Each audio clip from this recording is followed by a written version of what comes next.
bonito de ver essas coisas, pessoal. A gente tá se sentindo no Japão, na China, onde a gente precisa se organizar para fazer as coisas da melhor maneira possível, né? Vocês viram? Aperta aí que dá, vai dar tudo certo. Já tá dando.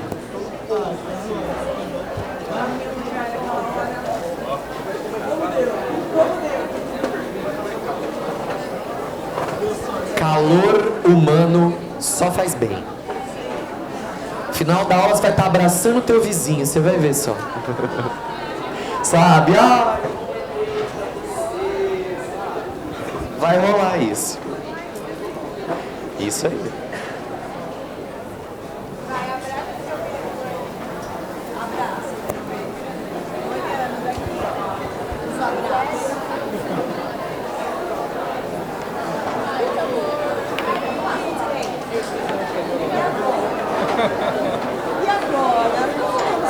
Liga o GPS. Achou?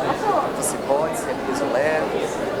Tem que fazer igual estacionamento, marcar a fileira, né?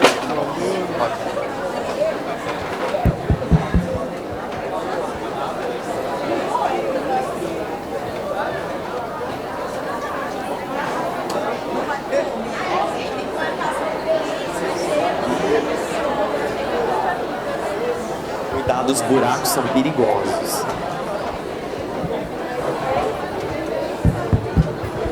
Vamos, gente!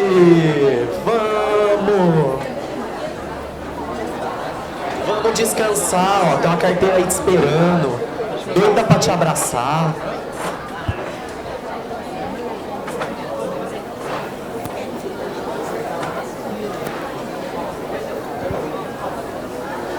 Isso, ó.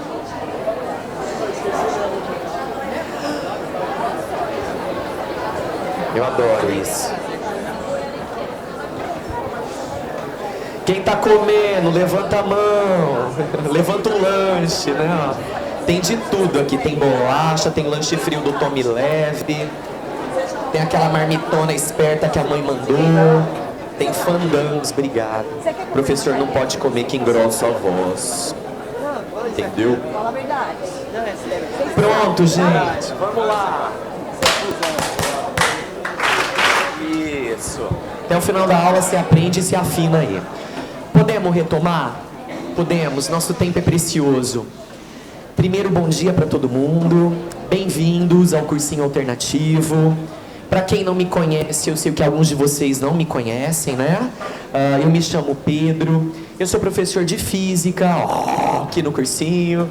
Já há bastante tempo, mas não faça a indelicadeza de perguntar quanto, tá bom? Abafa. E eu vim aqui pra gente poder conversar um pouquinho sobre a física, aquela física que cai no Enem, tá bom? Mas antes disso, todo mundo bem aí? Você encontrou seu lugar de novo? Sim, ligou o GPS, né? Maravilha. Vocês estão bem aí? À vontade, tranquilos, menos tenso agora? Então isso é importante. E assim, ajuda nós aí, tá bom? Tem calor não, cara, tem calor humano. Calor humano só faz bem, tá bom? E aí, se você puder colaborar com a atenção no nível máximo, a gente agradece. Beleza? No transcorrer da aula, vamos deixar a coisa fluir, tá bom? E aí, eu vou ficar aqui no próximo intervalo. Se alguém quiser chegar mais depois, trocar uma ideia, bater um papinho, vou estar lá fora à disposição de vocês.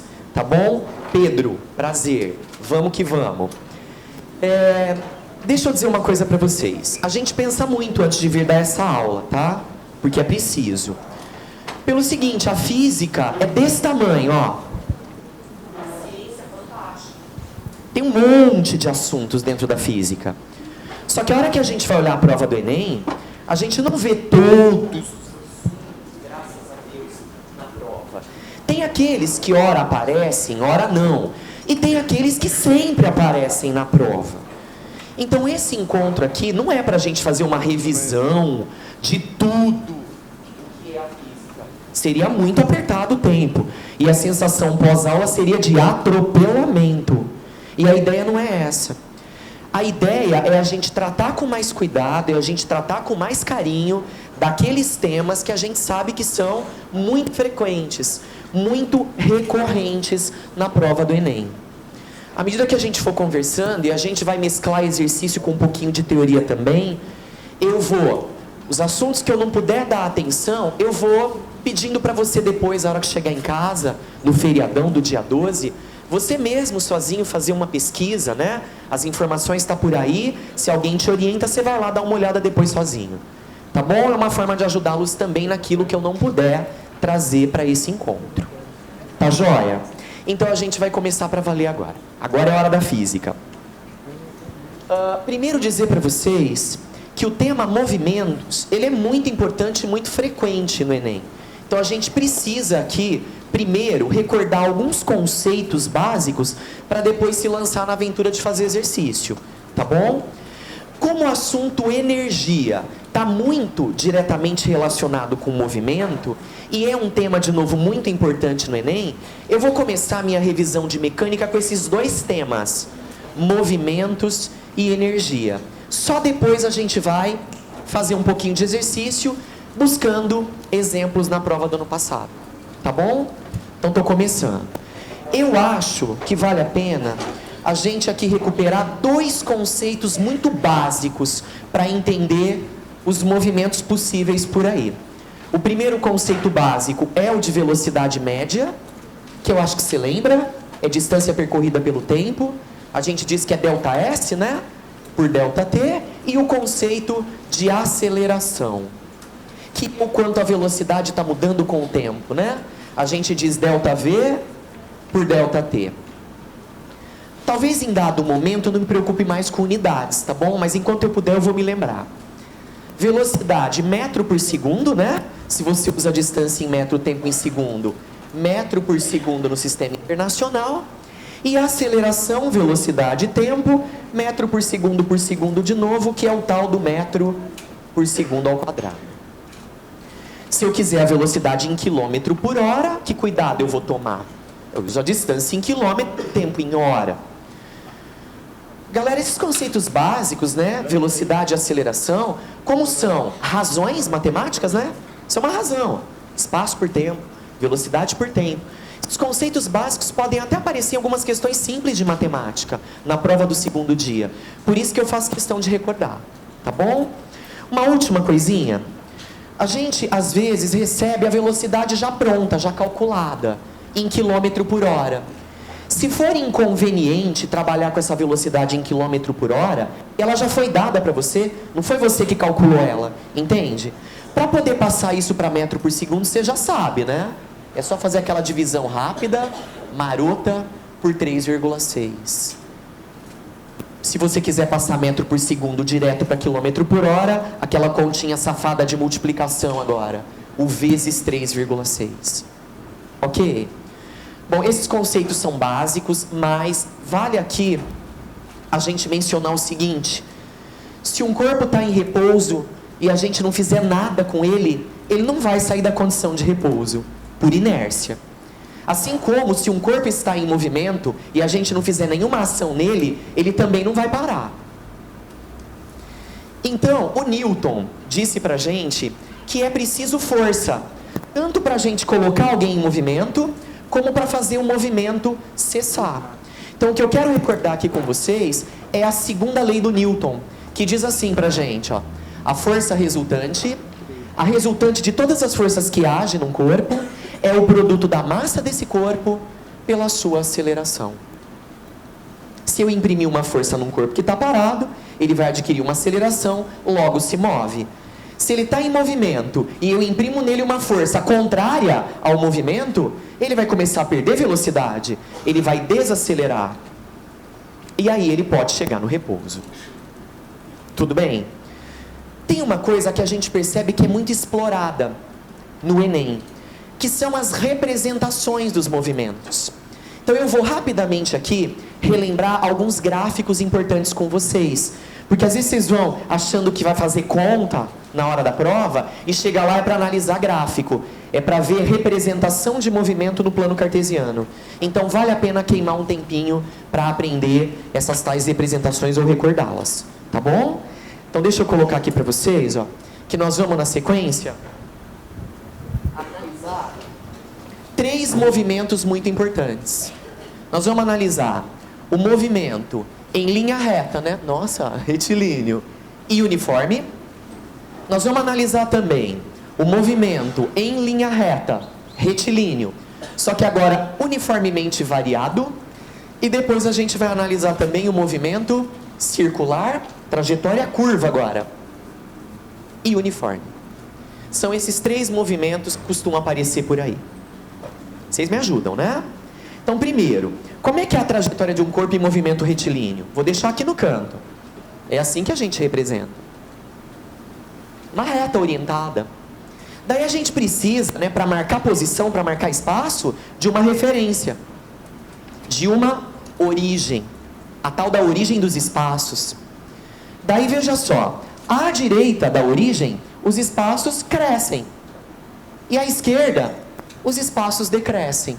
Então a gente diz que esse sentido é o sentido positivo da trajetória. Para cá os espaços aumentam e a velocidade é positiva. No sentido inverso, espaço diminuindo, velocidade negativa. Isso é básico, tá bom? Para as representações. Então eu proponho para vocês o seguinte: imaginem um carrinho que partiu daqui, ó, da posição 0. Detalhe, com velocidade constante. O fato da velocidade dele ser constante me faz pensar que o movimento dele é retilíneo e uniforme. Tá aqui a primeira característica desse tipo de movimento. Velocidade é constante. Lembra que a aceleração é ΔV por ΔT? Então, se a velocidade não muda, não se pode falar que o corpo tem aceleração. Nesse tipo de movimento, a aceleração não é o foco para a gente, porque ela vale 0. E tem uma coisa muito interessante. No movimento uniforme, o corpo vai andar distâncias iguais em tempos iguais. Então é muito fácil prever as posições do corpo, usando essa funçãozinha aqui, ó, que você aprendeu como sendo o sorvete, né? É uma função do primeiro grau, o sorvete. Dito isso tudo, nós vamos montar 3 grafos rapidamente na lousa para o movimento uniforme, pode ser? Fique mais preocupado em entender, tá, do que anotar. Acho que é mais importante agora para você. Isso está em livro depois na internet. Então comecemos assim, ó. Como é que ficaria o gráfico da aceleração em função do tempo? Horas. No movimento uniforme não há aceleração. A aceleração é 0. Então o gráfico ficaria assim, ó. Uma linha contínua sobre quem? Mas sobre o 0. Agora vamos pensar no gráfico da velocidade. Como é que ficaria esse gráfico? Velocidade pelo tempo. Ué, a velocidade é constante. Mas ela não é constantemente 0. Porque se a velocidade for 0, eu não estou saindo do lugar. Ela é diferente de 0 a velocidade. Como eu estou dizendo que o carrinho está caminhando para cá, ó, e para cá a velocidade é positiva, eu vou colocar uma linha assim, ó, no quadrante positivo das velocidades. E uma linha constante. E o gráfico do espaço? Como é que ficaria? Então vamos lá, ó. Posições em função do tempo. Da onde o carrinho saiu no meu exemplo? Foi do 0. Então ele sai daqui, ó. E como é que é a função do espaço? Mas não é a função do primeiro grau. Função de primeiro grau é reta pra gente.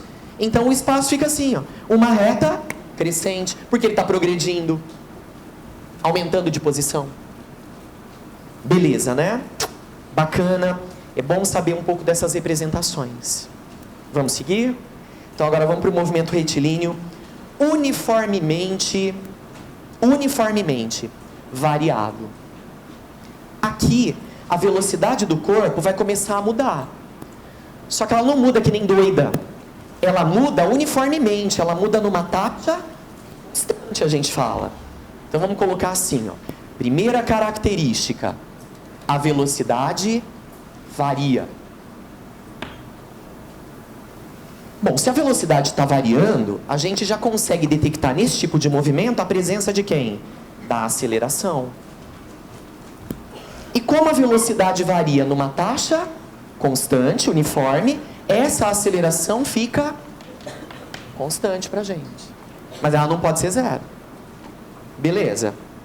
E aí, eu gostaria de recordar com vocês duas funções muito importantes para o movimento variado, que são a função da velocidade, porque a gente já viu que a velocidade vai variar com o tempo, e depois a função do espaço, porque a posição do corpo também vai evoluindo, vai mudando com o tempo.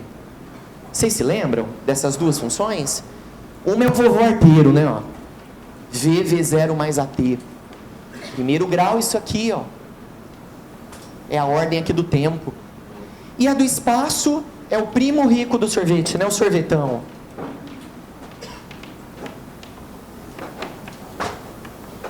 Olha lá, ó. No sorvetão aparece o termo aceleração, porque agora há uma aceleração no movimento. Beleza? Só que essa função, dá uma olhada, é de segundo grau. Bom, por que isso tudo? Porque agora eu gostaria que a gente pensasse nas representações das coisas novamente. Vamos ver se muda? Então vamos lá. Pensemos primeiro no gráfico da aceleração, em função do tempo. Eu tenho aceleração, ela não é zero, mas ela é como? Constante. Vamos pensar que o carrinho partiu do repouso, ele não tinha velocidade nenhuma aqui. E aí do repouso a gente acelerou ele. Então veja, a aceleração dele é positiva, eu estou acelerando o carrinho, só que constante. A velocidade dele, claro, tem que mudar com o tempo. O movimento não é mais uniforme. Mas como que ela muda com o tempo? Como é a representação da velocidade agora? Ela muda seguindo o padrão de uma reta. A função é do primeiro grau. Então eu não tinha nada de velocidade aqui, ó. E ela vai crescer linearmente, a gente fala. Nada de velocidade. E depois ela aumenta porque eu estou acelerando. Espaço.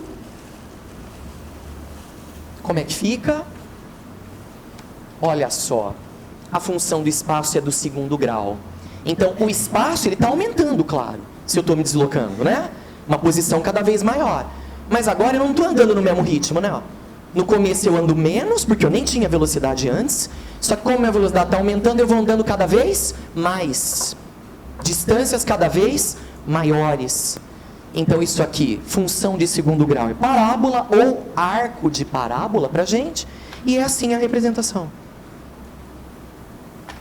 O espaço está aumentando, mas agora o padrão é de um arco de parábola.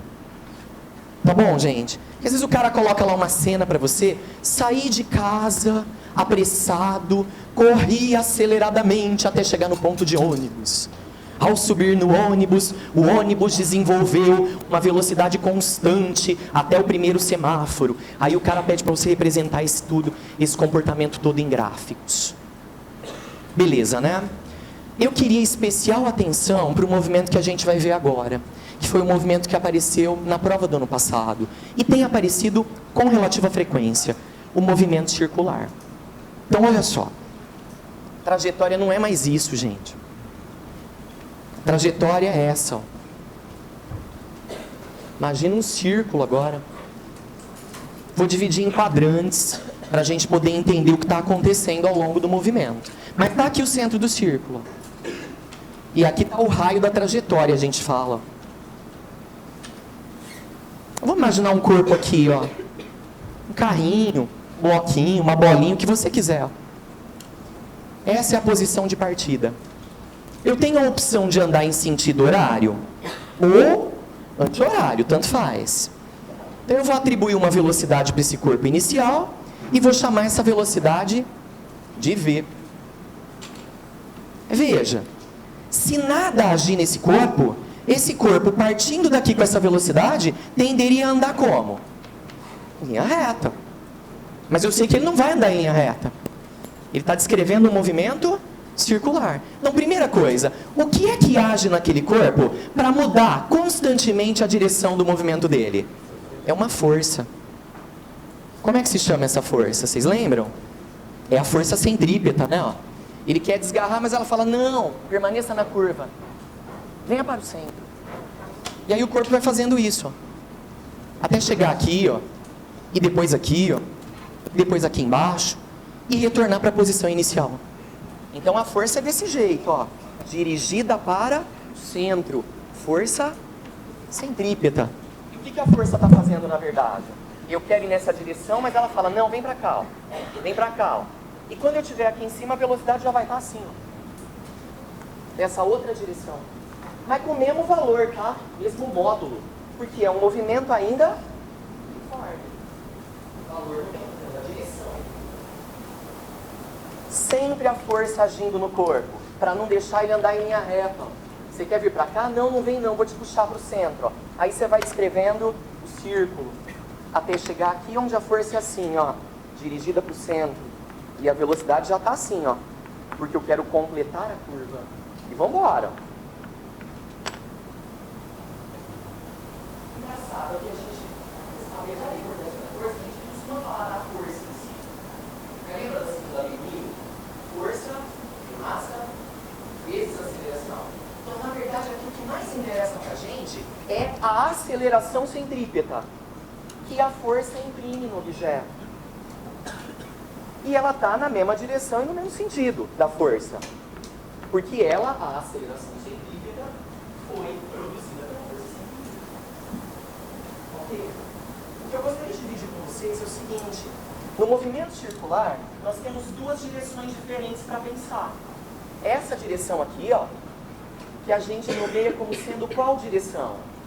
Veja, essa linha amarela, ela toca o círculo no único ponto. Então a gente chama essa direção de direção tangencial. É a direção onde está a velocidade desse, vocês percebem?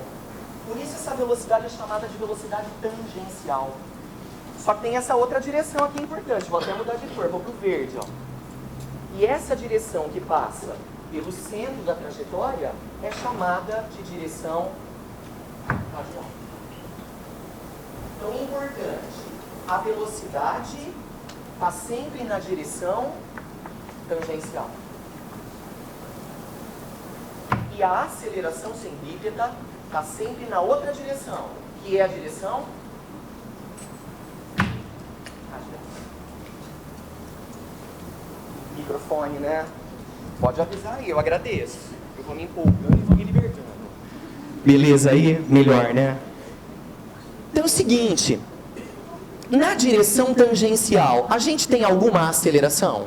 Pensa um pouquinho. Nessa direção aqui, ó, a gente tem alguma aceleração? Não, por quê? Porque na direção tangencial a velocidade é sempre a mesma em valor, em módulo. Então a aceleração tangencial desse movimento é zero, a gente fala. Ah, mas então não tem nenhuma aceleração no movimento circular? Tem. Mas só a aceleração em qual direção? Na radial, que é a aceleração centrípeta. Essa não é zero. Essa é diferente de zero, porque senão eu não tenho força e aí eu não faço a curva. A questão do ano passado brincava com isso. Onde se tem aceleração no movimento circular? É na direção tangencial ou é na direção radial? Você vai ver já já na questão que nós vamos fazer. Por isso esse cuidado. Quero dividir com vocês 3 coisinhas, vocês me permitem?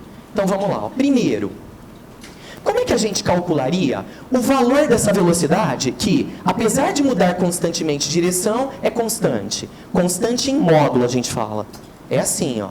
Velocidade sempre ΔS por ΔT, mas quem é o ΔS de quem anda em círculo?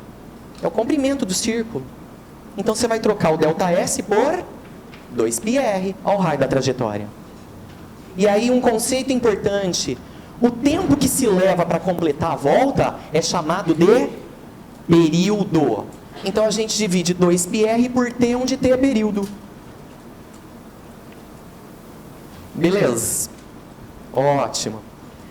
Daí é muito comum se falar em frequência também, em movimento circular. E é uma definição que a gente usa até lá na ondulatória depois. Então guardem isso, tá? Se possível. Frequência é o inverso de quem? Do período. Para quem não lembra a unidade da frequência, no sistema internacional é o Hertz, tá, gente? Bem importante essa relação. Olha, eu não acredito nessa possibilidade, tá? Mas já que eu falei de aceleração centrípeta, vou deixar aqui para os curiosos de plantão, tá? A aceleração centrípeta depende dessa velocidade e desse raio. É assim que a gente determina. V² por R. Para quem gosta da cerveja Skol, a vida manda quadrado, a gente devolve redondo, tá? Olha lá, ó.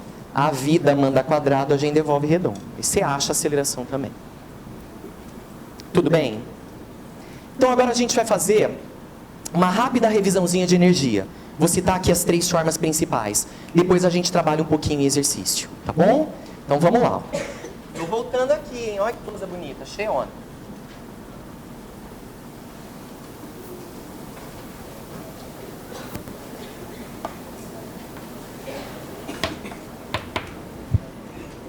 A gente reconhece, né, na natureza mesmo, 3 formas de energia mecânica. Quem lembra os nomes? Energia cinética é aquela de movimento mesmo. Energia potencial gravitacional, que é aquela energia associada a quê? A altura. E até energia associada a molas. Molas comprimidas ou molas alongadas, a gente fala. Então nós vamos recordar aqui, ó, energia cinética, energia potencial, só que gravitacional, e nas molas, energia potencial elástica. Energia cinética, mv²/2. E é uma relação que a gente precisa saber. Ajuda a pensar. Potencial gravitacional é o mgh. Olha lá, ela depende de altura. A que nível do chão, por exemplo, você está. E a potencial elástica, que acontece nas molinhas, tá? É aquela que a gente calcula com o kx²/2. Isso aqui é a constante da mola, a gente fala. Isso aqui é a deformação que a mola sofreu. Quanto você apertou ela? Ou quanto você esticou ela? Energia sempre em joule, tá, galera? Essa é a unidade oficial da energia, lá no sistema internacional. Qualquer forma. Mas mais do que saber isso, o que a gente percebe é que o Enem gosta mesmo, de tratar com vocês as transformações de energia que acontecem na natureza. Eu posso transformar energia potencial gravitacional em cinética, ou cinética em potencial gravitacional também. Elástica em cinética, cinética em elástica. Todas essas transformações são possíveis. Para a gente recordar aqui o princípio básico, então, de transformação de energia, eu gostaria de relembrar com vocês esse conceito, o de energia mecânica. O que é energia mecânica para nós? É a energia total do sistema, viu, gente? Ela não é uma forma nova de energia, ela é a energia total que o corpo tem. Então a energia mecânica, ela é a soma de todas as formas de energia presentes ali no corpo. Por exemplo, cinética com alguma potencial. Se ele tiver só cinética, a total é só cinética. Se ele tiver só potencial, a total é só potencial. Mas se ele tiver as 2 formas, ou 3, é a soma de todas a mecânica. Põe ele em pé. A gente costuma ler muito por aí em problemas a seguinte colocação: despreze o atrito. Ou ainda, despreze a resistência do ar. Atrito e resistência do ar, a gente diz, são forças dissipativas. São forças que fariam um corpo transferir energia para o ambiente, para as vizinhanças. Quando a gente lê, despreze o atrito, despreze a resistência do ar, na verdade, o que o cara está dizendo para a gente? Qual é a informação?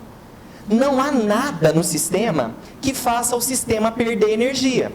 Portanto, a energia total do sistema, a energia mecânica, aquela que é a soma de tudo, essa energia total se conserva. Ela é mantida constante. Ela tem sempre mesmo valor, a energia total. E aí a gente chama isso de sistema conservativo. Tem uma questão disso, na prova do ano passado. Eu vou dar um último conceito para vocês, tá?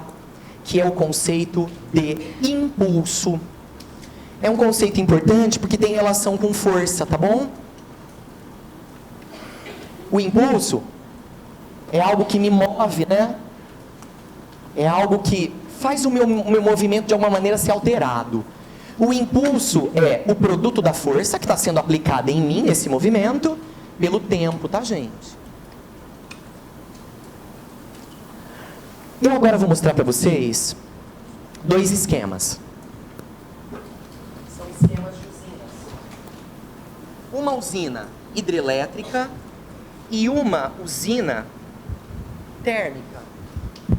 E eu vou mostrar porque usinas aparecem demais, lá nas questões que tratam de transformação de energia. Tá bom? Tá no jeito aí, né, galera? Então vamos lá. Vou baixar a luz rapidão, tá? Já já a gente volta com ela. Então olha só. Aí a gente tem um diagrama, um esqueminha básico de uma usina hidrelétrica. Então vamos analisar as etapas do processo de geração. Você sabe que em toda hidrelétrica é preciso que haja uma barragem, né? Um reservatório de água. Por quê? Qual o papel desse reservatório de água? É aqui que está toda a energia que vai ser transformada ao longo do processo e que no final vai se converter em quê? Em energia elétrica lá no gerador da usina. Então, numa usina hidrelétrica, a gente parte de que forma de energia? De energia potencial gravitacional. O nível da água está lá em cima. E os dutos por onde a água vai levar, vai passar em direção à turbina do gerador, está lá embaixo. Ó. O nível da água está lá em cima.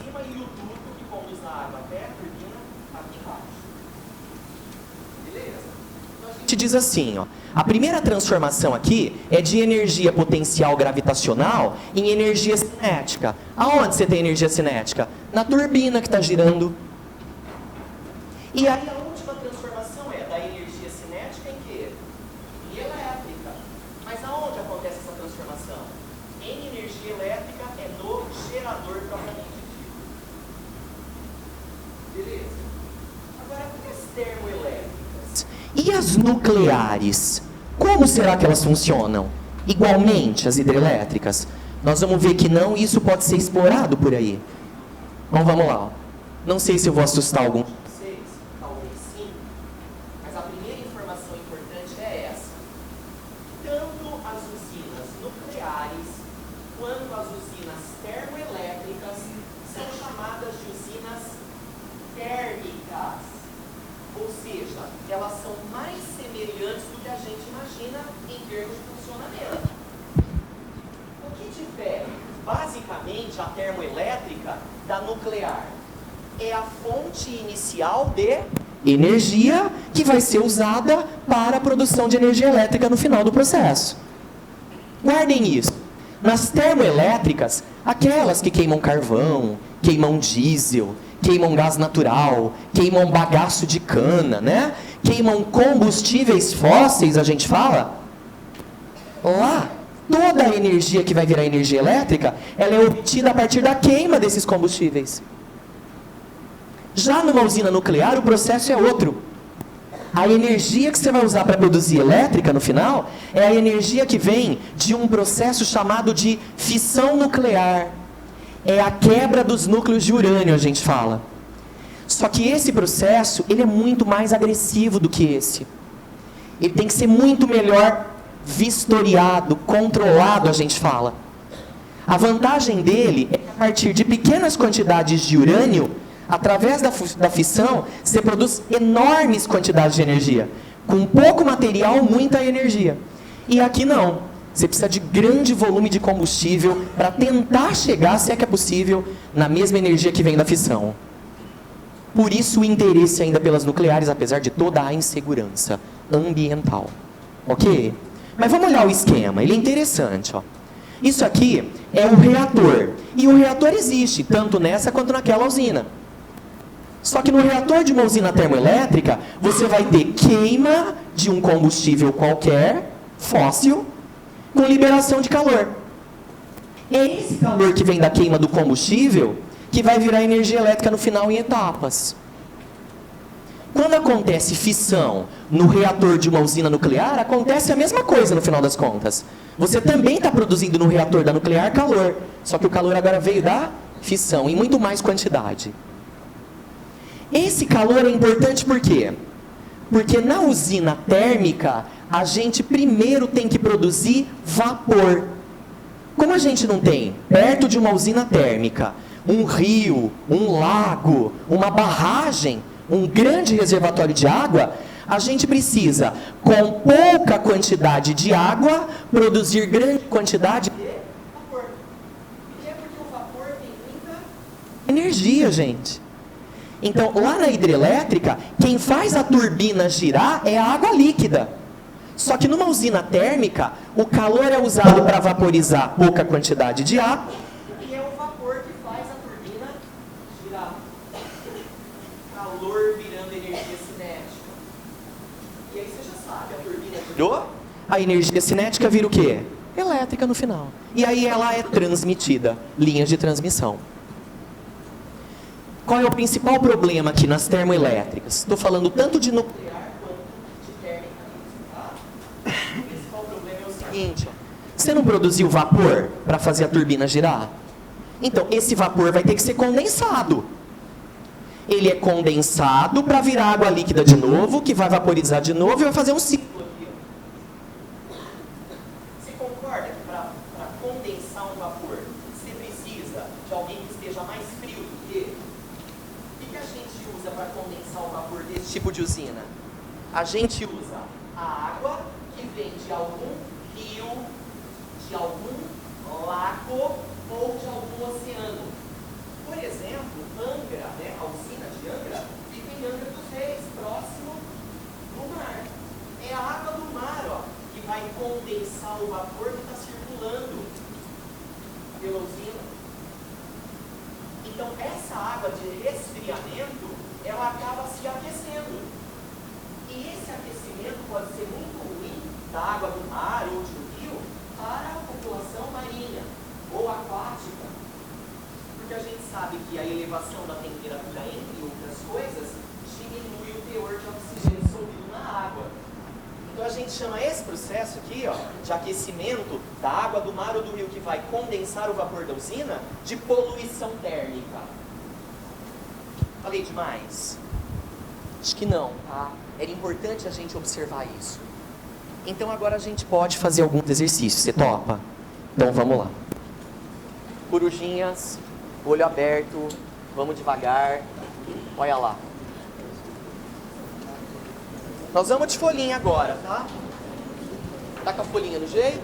Prova do ano passado. Vamos ilustrar isso tudo.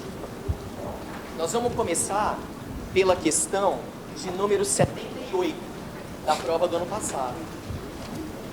É aquela que tem um quadrinho do Cebolinha, né? Ixi, isso fez muita gente bater pino na hora da prova. E o motivo às vezes é a falta de um conceito fechado. Começando. Olha lá, 78.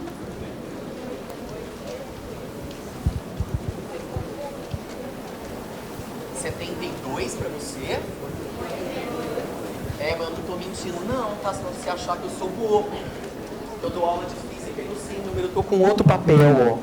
Então vocês me ajudem aí, tá? No de vocês estão dizendo que é a 82, tá bom? Eu peguei outra versão na verdade. Rapidinho. Um professor utiliza essa história em quadrinhos para discutir com os estudantes o movimento de satélites. Giram em torno da Terra, né? Nesse sentido, pede a eles que analisem o movimento do coelhinho. Na verdade, é como se o coelhinho fosse um satélite, porque vocês vão ver já já, é ele que vai dar a volta na Terra, o coelhinho. Agora tem um detalhe. Considerando o módulo da velocidade do coelhinho como? Sublinha. Velocidade constante, hein?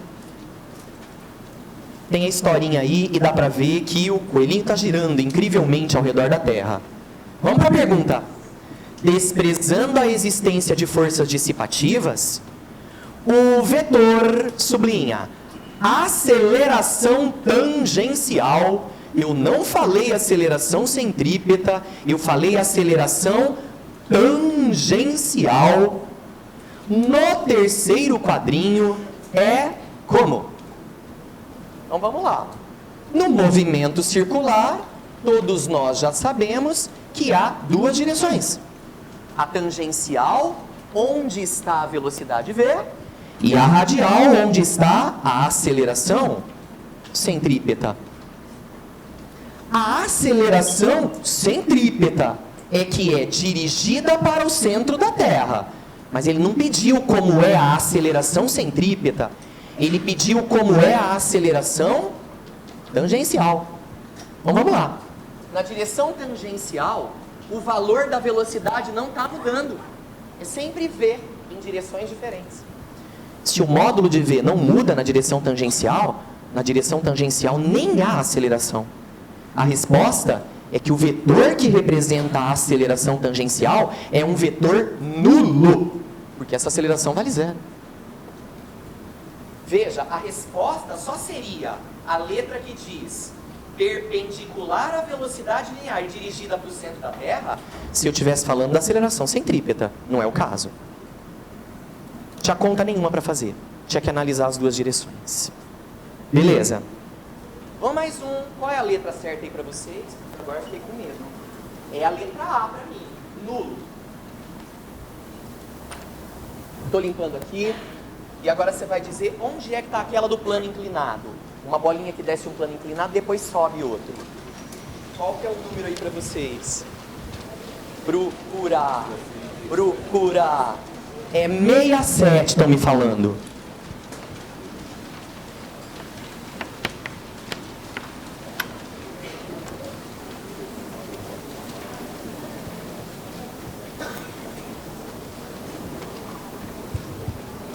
Pronto.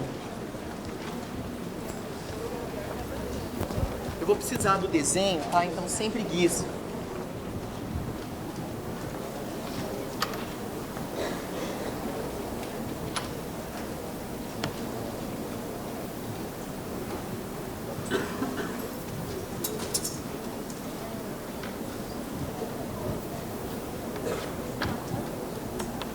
Vai ficar bonito não, você me perdoa, tá? Então a gente fica até amanhã fazendo desenho na luz. Olha que linda a reta. Isso aqui é descida. Isso aqui... Estou começando. Para entender os movimentos dos corpos, o Galileu discutiu o movimento de uma esfera de metal em dois planos inclinados, sublinha, sem atritos, e com a possibilidade de se alterarem os ângulos de inclinação, conforme mostra a figura.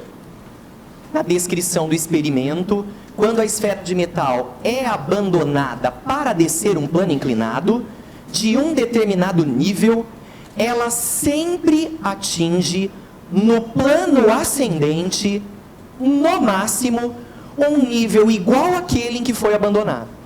Veja, como não há atrito entre a esfera e a superfície onde ela está apoiada durante o movimento, toda a energia inicial dela será encontrada integralmente no final da jornada. Como não há perda de energia porque não tem atrito no sistema, claro, se eu abandono ela de um nível, de uma altura, ao fazer a subida, ela vai parar num nível com a mesma altura, no máximo, que o nível onde ela foi abandonada. Porque no final é a mesma energia que ela tinha no começo, não teve perda.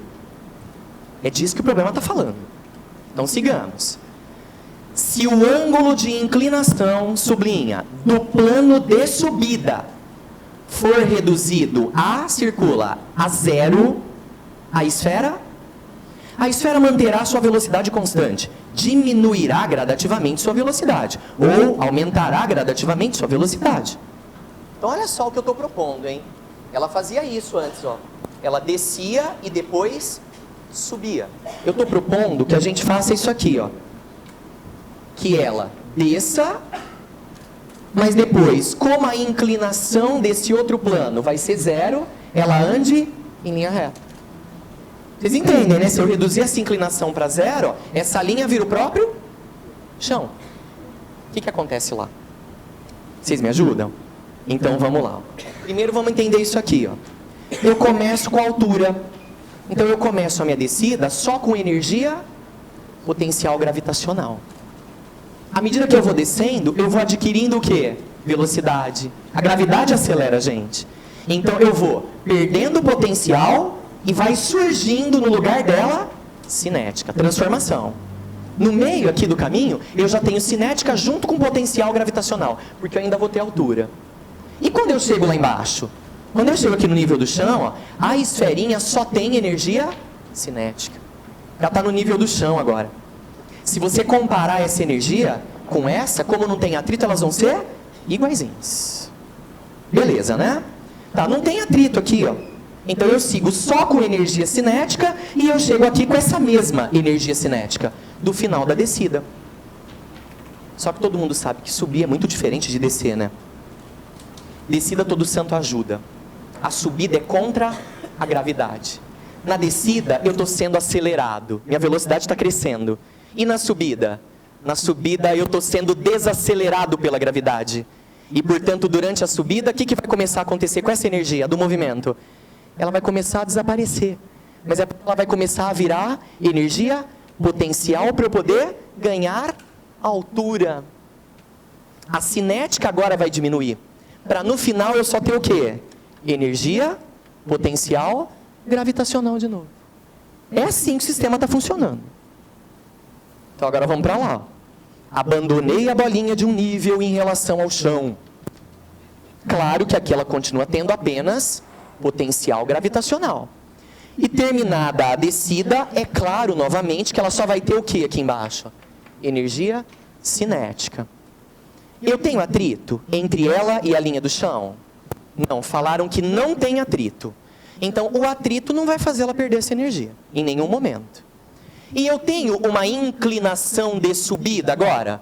Também não tenho. Não há uma inclinação de subida para me fazer perder energia cinética também. Entende isso?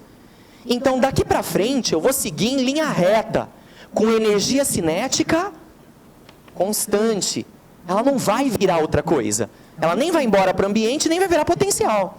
E portanto, dali para frente a bolinha segue com velocidade constante o seu movimento. No mundo real isso seria impossível, porque há sempre atrito entre o corpo e o chão. Mas é um problema idealizado. Nesse mundo ideal, a velocidade vai ser eternamente a mesma. Então eu ficaria com uma das três, é isso? Possibilidades de resposta que diz que a velocidade permanecerá igual, inalterada, né? Maravilha. Agora, o que assustou vocês nesse exercício?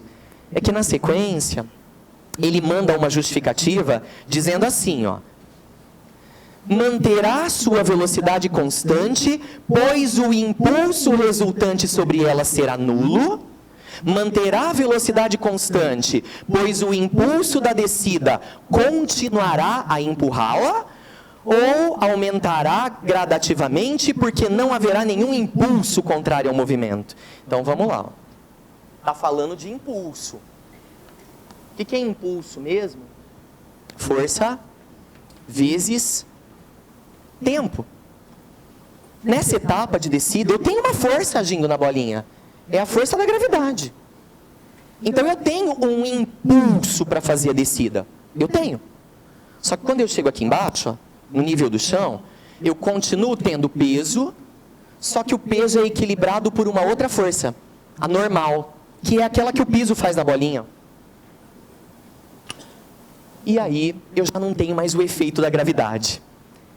A força resultante é zero. E aí o impulso passa a ser nulo. Se eu tivesse impulso daqui para frente, a bolinha não teria velocidade constante. Se eu estou impulsionando ela, com o impulso a velocidade teria que aumentar. Como a velocidade eu sei que vai ficar constante, eu não estou impulsionando ela a partir dali. A partir dali a força é zero, o impulso é zero também. Qual é a letra correta aí para vocês? Que diz velocidade constante e sem impulso, depois que fez a descida. Para mim é a A também, a mais gostosa. Isso.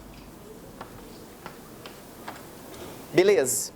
Agora nós vamos fazer a de usina do ano passado, vocês topam? Ixi, agora vai ser difícil fazer vocês encontrarem, né? É uma que começa assim, me ajudem.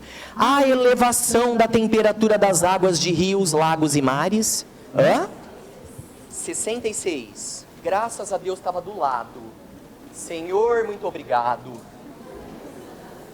Nessa eu fiquei tenso, que não tinha desenho.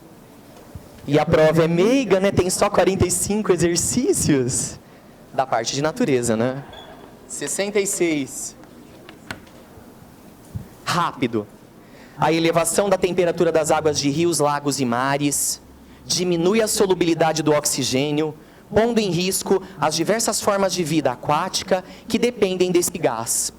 Se essa elevação de temperatura acontece por meios artificiais, dizemos que existe poluição térmica.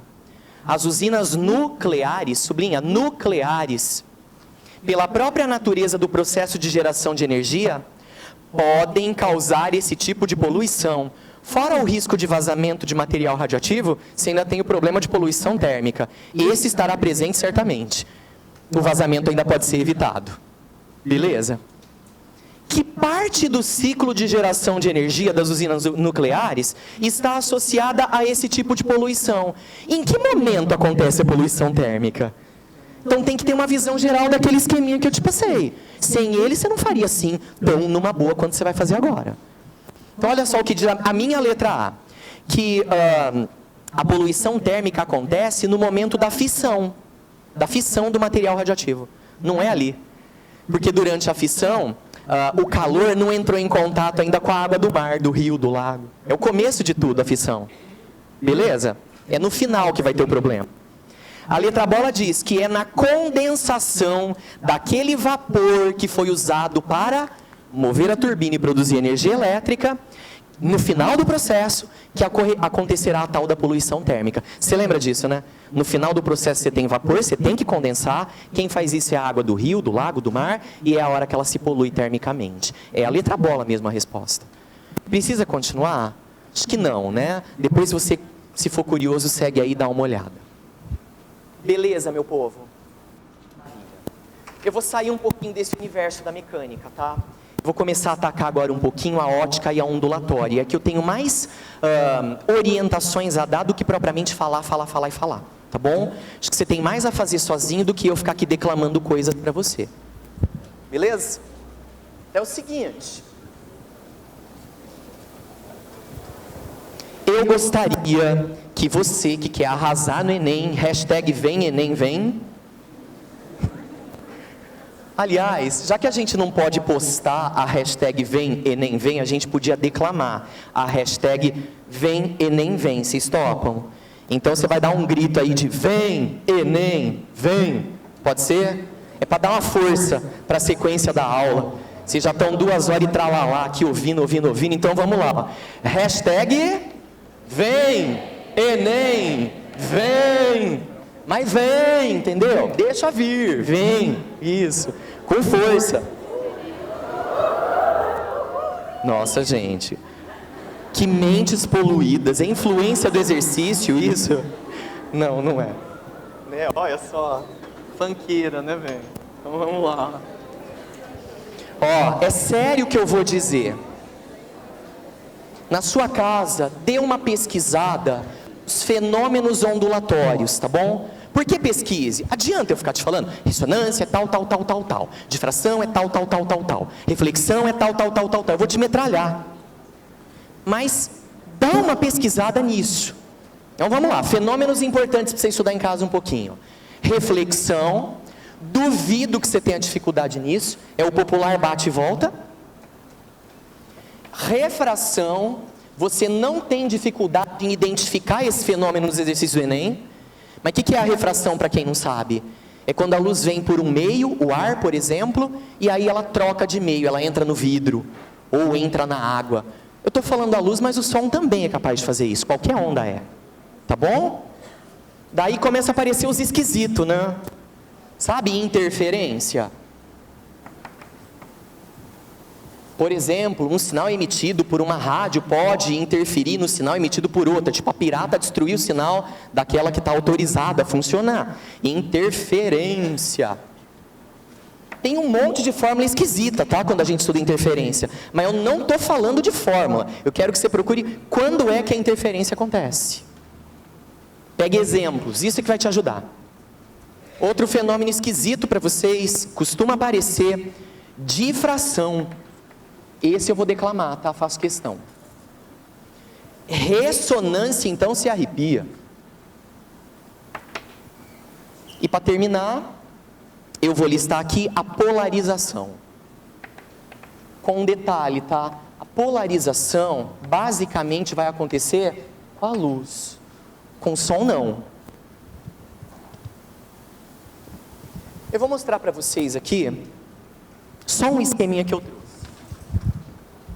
Tem 2 fenômenos esquisitos que eu acho que vale a pena comentar com vocês. Vocês topam? Então vamos lá. Luz, ou melhor, escuridão. Fizemos já. Pronto. Difração, o primeiro ilustre e esquisito. Realmente esse fenômeno tem aparecido em questões, tá? Para você reconhecê-lo. O que é difração para a gente? É a capacidade que uma onda tem de contornar um obstáculo ou passar por um orifício, uma abertura ou uma fenda muito pequena. Então, um orifício não impede que uma onda mude desse lado para o outro. Ela consegue passar por esse orifício numa boa. E um obstáculo também. O padrão dela depois do obstáculo não é igual ao padrão anterior, mas ela consegue contornar um obstáculo numa boa. Toda onda consegue essa proeza. E o som com mais facilidade do que a luz. Polarização, como eu te falei, muito mais frequente na luz. Com o som isso não acontece, pelo amor de Deus. Mas a gente sabe que a luz é um tipo de onda que vibra em diferentes planos, a gente fala, em diferentes direções. Existem aparelhos e até materiais que são chamados de polarizadores. Quando a luz passa por esse tipo de material, né, um polarizador a gente fala, o que acontece? Acontece o seguinte: muitas dessas vibrações que acontecem em diferentes planos acabam se refletindo nesse material ou são absorvidas por esse material, sendo que a vibração num único plano acaba ultrapassando esse material polarizador. Então a luz polarizada que vibrava em diferentes planos vira uma luz polarizada que agora vibra num único plano. No meu exemplo, ela está vibrando no plano vertical, ó. Eu eliminei aquelas vibrações que aconteciam em todos os demais planos que não eram o plano vertical. Vários planos para um plano só, polarização. Beleza? Então tá, olha o que eu trouxe para vocês. Bonitinha essa questão. Ao diminuir o tamanho de um orifício atravessado por um feixe de luz, passa menos luz por intervalo de tempo. E próximo da situação de completo fechamento dessa abertura, ó, desse orifício, perto do completo fechamento, verifica-se que a luz apresenta um comportamento como ilustrado nas figuras. Sabe-se que o som, dentro de suas particularidades, também pode se comportar assim. Ou seja, a luz consegue ultrapassar mesmo esse pequeno orifício, essa pequena abertura. Qual é o nome desse fenômeno? Essa é a difração. Só que a gente sabe que a difração é a capacidade de passar por estrangulamentos, pequenos orifícios, ou de ultrapassar barreiras, a gente fala. Contornar obstáculos. Olha a pergunta do Enem. Em qual das situações a seguir está representado o fenômeno descrito no texto? Na verdade, ele quer uma situação que seja similar a esse fenômeno que foi descrito. A letra A logo de cara é a resposta, porque diz assim, ó. Ao se esconder atrás de um muro, um menino ouve a conversa de seus colegas, porque o som consegue ultrapassar essa barreira, contornar o muro e chegar do outro lado. Isso é difração, como é isso aqui representado na figura. É o mesmo fenômeno. Aí tem a letra bola que diz que ao gritar diante de um desfiladeiro, uma pessoa ouve a repetição de seu próprio grito. Isso é reflexão, né? É o eco.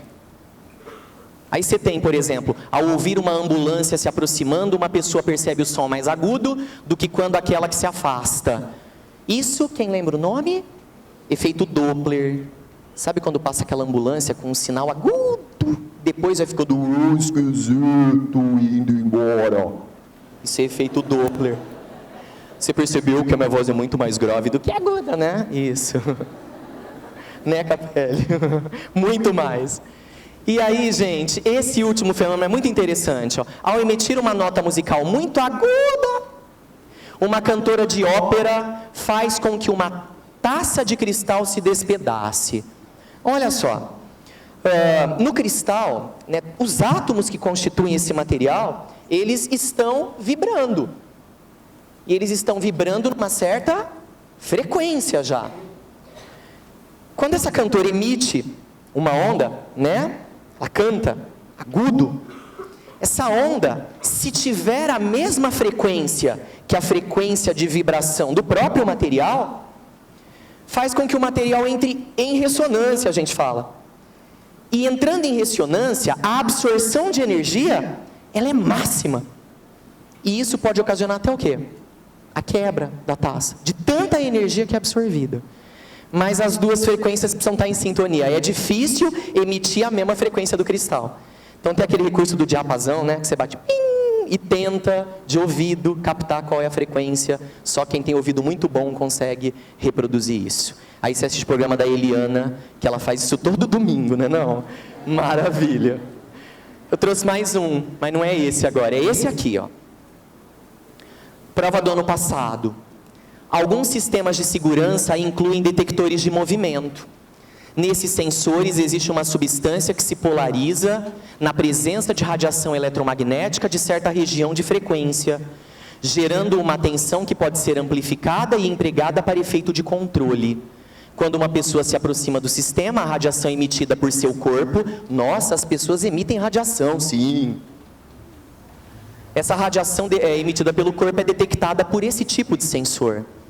A pergunta do ano passado era: a radiação captada por esse detector encontra-se na região de frequência que corresponde à luz visível, ultravioleta, infravermelho, micro-ondas, ondas longas de rádio? O que o seu corpo também está emitindo constantemente? Será que você sabe? Não são micro-ondas, hein? Senão eu te levo lá para casa para fazer um miojão. Nem ondas de rádio, ok? Nem luz visível, ok? E nem ultravioleta. A resposta era infravermelho. Mas o que são infravermelhos? Raios infravermelhos. Estão muito relacionados com calor, são ondas de calor, a gente fala. O nosso corpo tem uma temperatura, não tem não? Devido a essa temperatura, a gente consegue emitir ondas de calor. Infravermelho, portanto, que podem ser detectadas. Então é uma situação do cotidiano, né? A ondulatória é isso aqui também na prova. Não conta para fazer toda hora. Eu deixei de ouvir algum sinal? Ou não? Não, né? Vocês me avisam aí, porque eu tô tão distraído com a aula, assim, distraído não, eu tô tão vidrado na aula que eu não tô ligado. Mas já era? Então, surpresa! Ô, gente, eu só vou, última coisinha, 1 minutinho só, tá? E aí eu já libero vocês da minha aula. Espero que não seja um alívio. Pode continuar? Então tá bom. Então vocês me aguentam mais um pouquinho? Então tá. Deixa eu dizer uma coisa para vocês.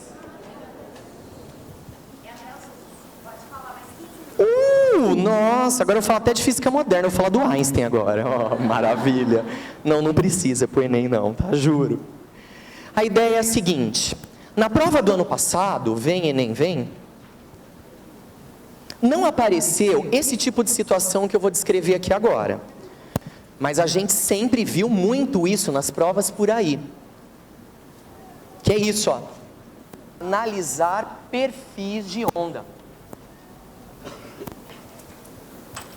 Então, primeiro, vamos representar uma onda qualquer, pode ser? Ali naquele diagrama. Daí a gente sabe que essa vibração ela é periódica. Então, tá aqui, ó. Uma onda qualquer que cumpre com o seu ciclo de vibração, a gente fala, e a partir daí, esse comportamento se repete periodicamente. Essa cobra aí. Vocês se lembram disso aqui, ó? Vem lamber ferida, que delícia. Que nojo. Vocês lembram do V lambda F? Isso é a equação fundamental da ondulatória. Velocidade, comprimento de onda e frequência são as 3 propriedades ondulatórias da onda, mais importantes que a gente conhece. E é possível relacioná-las. Então vamos primeiro interpretar o que é isso, ó. O que é o comprimento de onda para a gente? Então veja só. O padrão dessa onda é esse, ó. Esse é o padrão. O padrão que se repete. Então a gente diz assim, ó, bem bonito. Se você encontrar 2 pontos em concordância de fase, a distância entre eles é o comprimento de onda. Para bom entendedor, esse ponto, ó, É esse ponto aqui também. É a mesma coisa esses dois pontos. Então a gente diz em concordância de fase. Essa distância, ó, define o comprimento da onda. É o seu ciclo completo de oscilação. Se eu estiver avaliando quanto tempo agora a onda levou para fazer isso aqui, ó, o ciclo completo dela, esse tempo é que vai ser chamado de período da onda. Lembrando que frequência, isso aqui, lembra? É o que mesmo? O inverso do período. Isso é muito importante até para ondulatória. Beleza, meu povo? Vocês querem tentar fazer com base nisso? Ou podemos seguir mais um pouquinho na teoria, orientações? Acho que podemos, né? Então vamos lá. Eu queria dizer para vocês o seguinte. Na ótica, se vocês puderem, deem depois uma pesquisada nessas duas equações aqui, ó.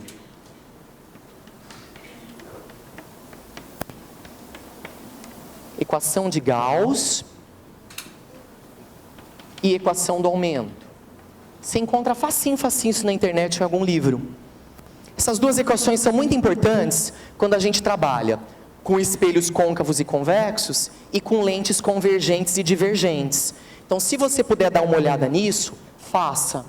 Pode te dar tranquilidade na hora da prova.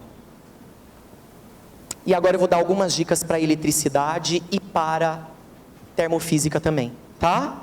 E aí vão ser as dicas finais. Pronto. Subiu. Valeu, obrigado. A eletricidade, gente, é um universo desse tamanho, tá? Assim como a mecânica, ela é muito extensa. Mas, de novo, na prova do Enem, nós não encontramos toda a eletricidade. E tem uma parte da eletricidade que se repete a cada ano, insistentemente. Que eletricidade é essa? É aquela eletricidade aplicada a circuitos elétricos, tá bom? Então, é disso que eu quero falar um pouquinho. Disso aqui, ó. Claro que tem circuito pior do que esse, mas isso é um circuito básico.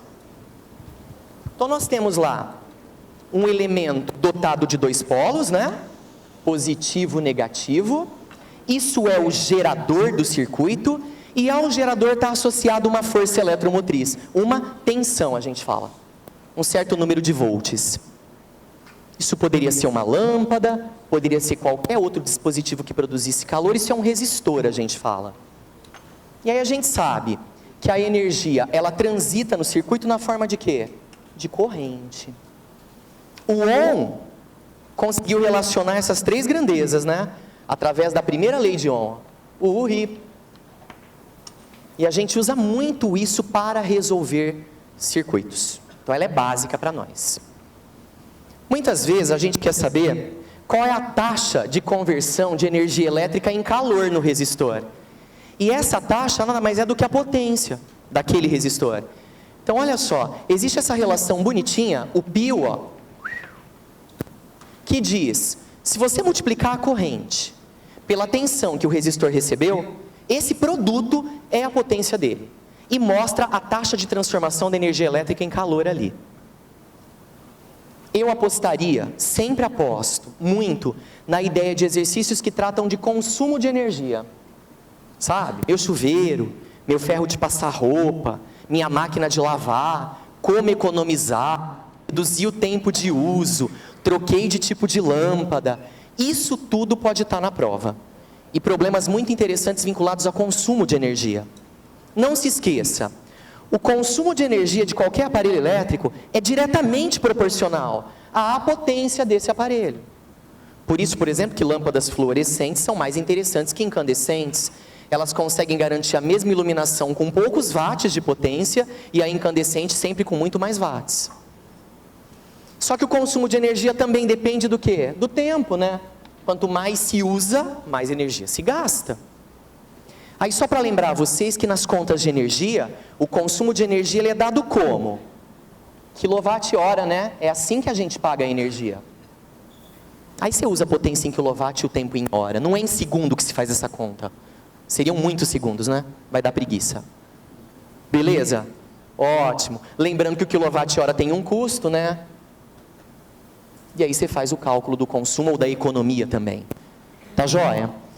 Agora, tem uma coisa que eu acho importante recordar, até porque estava na prova do ano passado, que é o conceito de resistência equivalente, tá bom? E aí a gente vai ter que falar um pouquinho disso aqui, ó. Eu posso ter mais que um resistor no circuito. E eles podem estar associados assim, ó. Como é que chama essa associação? Isso, uma associação série. Ou eles podem estar assim, ó. Dividindo o quê? Dividindo corrente. Isso é uma associação paralela, a gente fala. Ó, um jeito de detectar uma associação paralela, ela sempre tem nó, tá bom? E o que é nó? É aquele ponto onde a corrente que acabou de sair do gerador, ela vai ter que se dividir entre caminhos que são independentes. Aqui não há possibilidade disso acontecer. Ó. O caminho é único. Então tem nó, tá bom? Associação paralela. Como é que a gente acha a resistência total desse tipo de associação? A resistência equivalente. Somando todo mundo. Agora aqui, precisa tomar cuidado. Então eu vou fazer uma distinção. Se as resistências forem diferentes, por exemplo, 10 ohms e 100 ohms, você lembra como é que diz a regrinha prática? Você faz o produto das duas e divide pela soma. A gente usa a regra do produto pela soma. 3 e 6. O produto 3 e 6 é 3 e 6, 18. Pela soma 3 e 6, 3 mais 6, 9, 18 por 9, 2. É disso que eu estou falando. Agora, se elas forem iguais, e o Enem adora coisas iguais, graças a Deus, fica mais fácil ainda. Se elas forem iguais, como é que fica a brincadeira? Você pega aquele valor de resistência que está se repetindo no circuito e divide ele pelo número de vezes que ele ali aparece. O número de resistores iguais, a gente fala. Então, se fosse 10 em paralelo com 10, você faria 10 por 2. 2 vezes aquele mesmo valor. E daria 5. Tá joia? Tá, vamos ver se tá joia no probleminha do ano passado? Acho que dá, né, pra gente concluir? Acho que dá sim. Vai dar. Deixa eu ver no de vocês. Procura pra mim aí a questão que tem o circuito elétrico, fazendo um favor. Agora tem um desenhão bonitão aí pra você. É a? Estão dizendo 57 para mim. Bateu aí? Estamos no mesmo lugar? Então vamos lá. Questão 57. E com ela de verdade eu me despeço, tá? De vocês.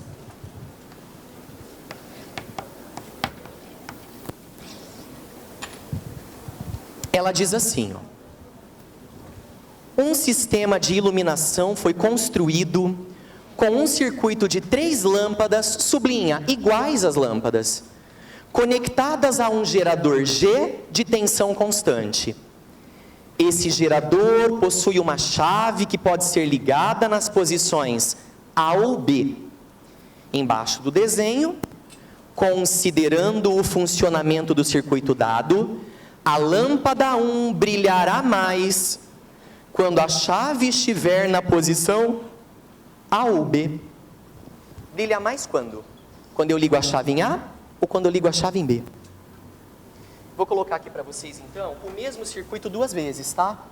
Para a gente poder enxergar o que está em jogo aqui.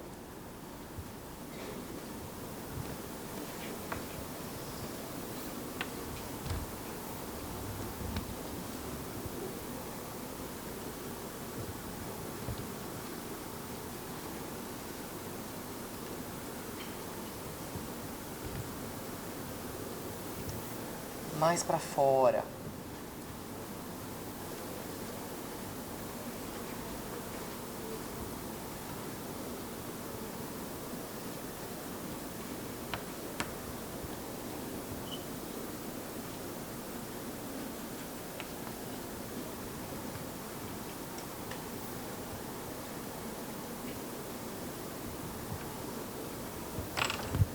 Lâmpada, lâmpada,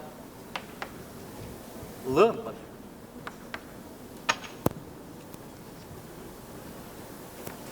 Lembrando, eu quero chave em A ou chave em B, para que o brilho disso aqui seja o maior possível. Se a gente for estudar o circuito de verdade, tudo que está acontecendo, a gente vai ficar talvez um tempo desnecessário de prova para poder compreender tudo o que não é necessário nesse caso. A ideia é a seguinte: a mudança de chave de posição, ela deve alterar a resistência equivalente do circuito. A resistência total é alterada, porque você pode incluir ou retirar coisas do circuito. Se você altera a resistência equivalente de um circuito, você imediatamente altera a intensidade da corrente que parte do gerador para alimentar esse circuito. Então, tem uma situação onde vai mais corrente para o circuito e uma situação onde vai menos corrente. Nós queremos a situação onde vai mais corrente. Qual situação é?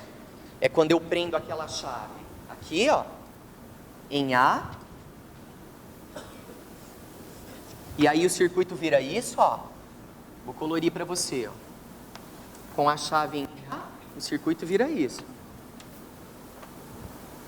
Ou quando a gente coloca a chave em B. Só que em B, o que a gente faz? A gente acrescenta a outra lâmpada ao circuito também.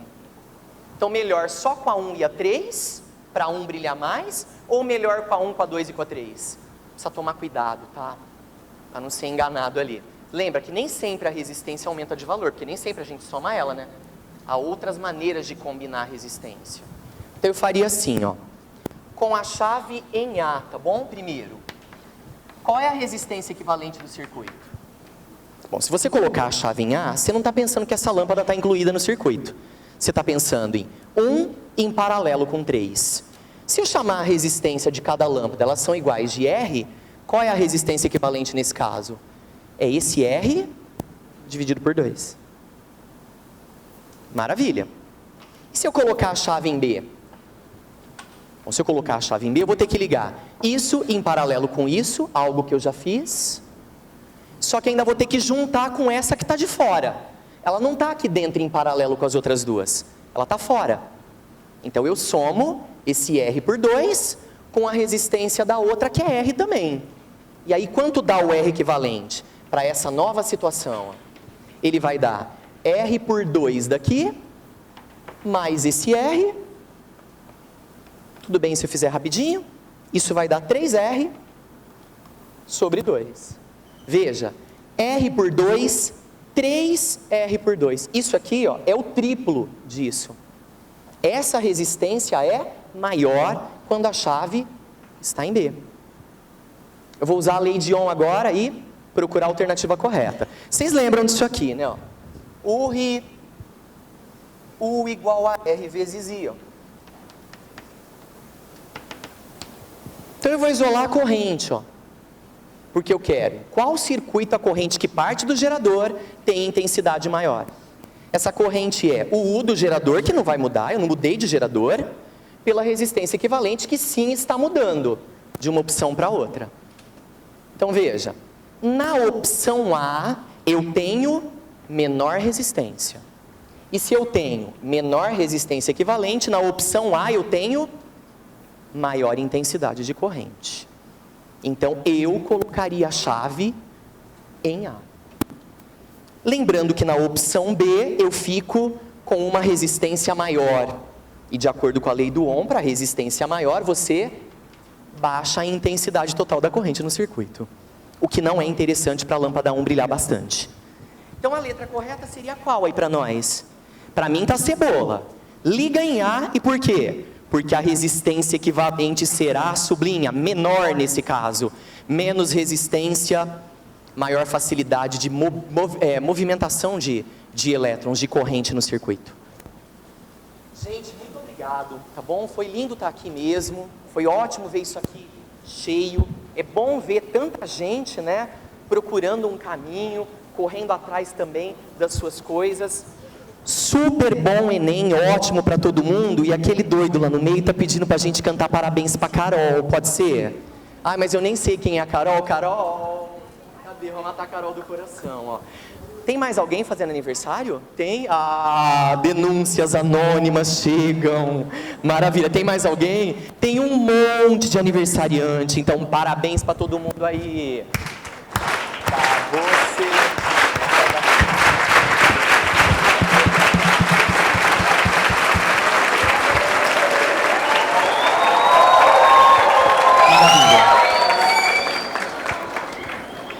Pronto. Galera, intervalo agora de 20 minutos, na volta, biologia. Voltem.